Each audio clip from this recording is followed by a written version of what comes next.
And the bell sounds for the semi-main event here at Queens of Combat 12, and what a semi-main event this is. Heck yeah, it is. Got Tessa Blanchard squaring off with Candice LeRae, and you can sort of look at this match as a match that's trying to reestablish one of these two as a title contender. You know, Tessa was knocked down a notch at Queen of Combat's 11 by Nicole Savoy, and of course Candice LeRae came up just a little short in her title match with Taylor Hendricks, that same event, and now those two win here will definitely position one over the other in the championship contenders. I expect to see a lot of good wrestling. Absolutely. Yeah, Candice came up just mere inches short of a title victory at Queens of Combat 11.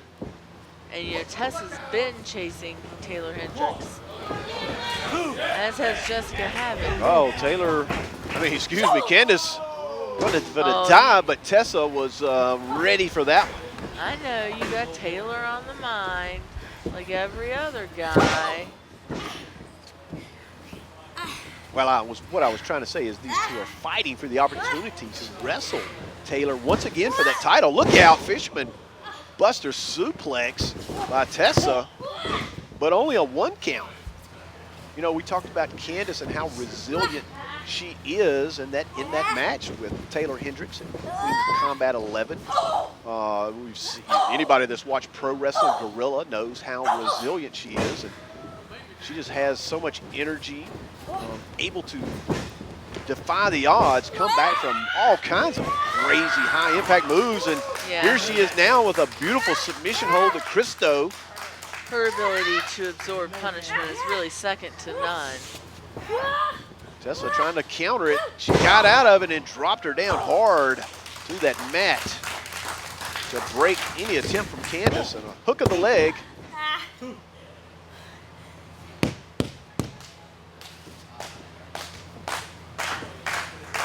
You know, the fans here in Gibsonville, Queens of Combat in general, big supporters of Tessa Blanchard, but at the same time, you know, everybody loves Candice, so the crowd is definitely like split. They're cheering for both at the same time. They just want to see a good match.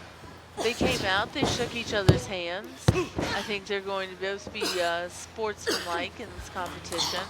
Then, of course, when it comes down to it, you know, everybody wants that win.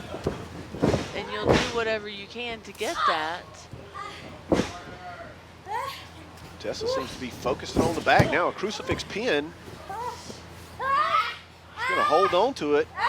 Floats over now. She's got Candice in a really precarious position. Got that leg trapped.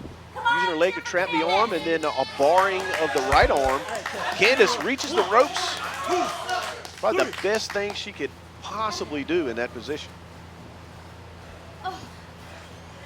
Put a lot of, a lot of pressure on that arm area. We've already seen submissions from arm locks. Tessa submitted herself to Nicole Savoy, Queens of Combat 11, in that arm lock. Yeah, quite a surprising match ending there. Well, Nicole definitely taking advantage of that surgery that Tessa went through. She has a shoulder injury that she has now come back from, but it's still there. You know, I mean, you never get over an injury like that when you have surgery. And Nicole was able to take advantage of that, so I'm sure Tessa is going to be that much more careful moving forward. Yeah, she had a broken collarbone injury that sidelined her, I believe, for almost 3 months. There's Candice LeRae turning the tide with a high-impact maneuver. 2, 3. Referee Red Jones applying a 10 count. 4. I think at this point the two are probably just trying to, get their senses back together, shake the cobwebs out, and try to take advantage of their opponent. I don't think we're going to see a double countdown here. Will be a knockout today. Not yet. And you can hear the crowd. They are completely divided.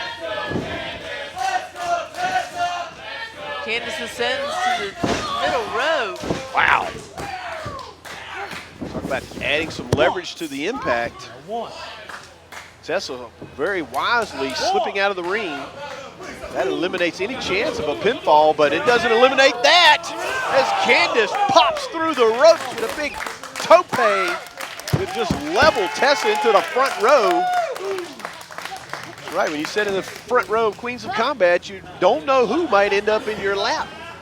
And these are some patented moves out of her repertoire, definitely out of PWG. You see Missile drop kick, cover, 2 3/4. You see a lot of high impact maneuvers out of Candice. Candice recently making a couple of tours in DDT in Japan with her partner Joey Ryan. Wow, the captured DDT by Tessa. Look 2 at that, count. DDT, DDT, look at me. She gave the DDT to the DDT veteran. She also had that arm trap behind her back too, just to get that much more into the impact. And there we got the family-friendly suplex. It's the family showplex. Oh, showplex. Okay. Yeah, I named it. It wasn't on my notes.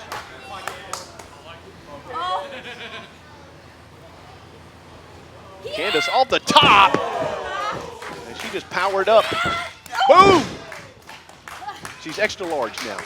Grew from stomping that shell. Isn't that how it works on Super Mario?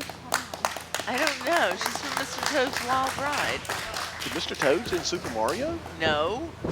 Now you're completely confusing me. I say you just call wrestling. Candice and Tessa with...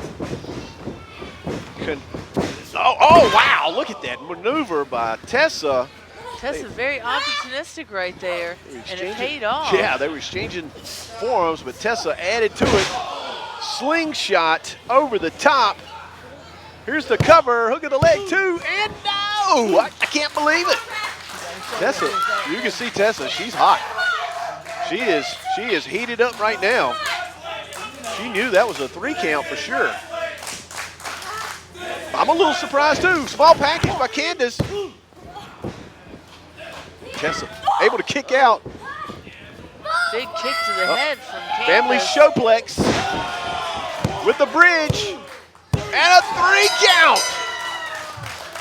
Candice LeRae. With the badge flex, Candice flies